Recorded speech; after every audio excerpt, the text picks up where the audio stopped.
Hi, வணக்கம். எல்லோரும் எப்படி இருக்கீங்க?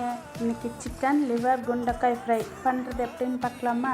அதுக்கு முதல்ல ஒரு 3/4 கிலோ லிவர் எடுத்து நல்லா கழுவி கட் பண்ணி வச்சுருக்கேன். அப்புறம் ஒரு பாத்திரத்தில் எண்ணெய் ஊற்றி எண்ணெய் காஞ்ச பிறகு வெங்காயம் போட்டு நல்லா கண்ணாடி பதம் வதக்கிட்டு நம்ம லிவர் கழுவி வச்சுருந்தோம்ல அதையும் போட்டு நல்லா எண்ணெயிலேயே நல்லா ஃப்ரை பண்ணணும். தண்ணி ஊற்றக்கூடாது, அதே தண்ணி விடும்.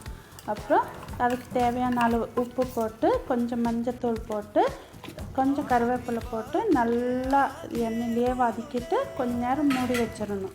அது வெந்த பிறகு அரைச்ச மசாலா போட்டுட்டு அந்த மசாலாலே நல்லா வேகணும். வெந்த பிறகு லாஸ்ட்டுக்கு சிக்கன் மசாலா கொத்தமல்லி தழை போட்டு கொஞ்சம் ட்ரை பண்ணி எடுத்தால் சிக்கன் லிவர் ஃப்ரை ரெடி.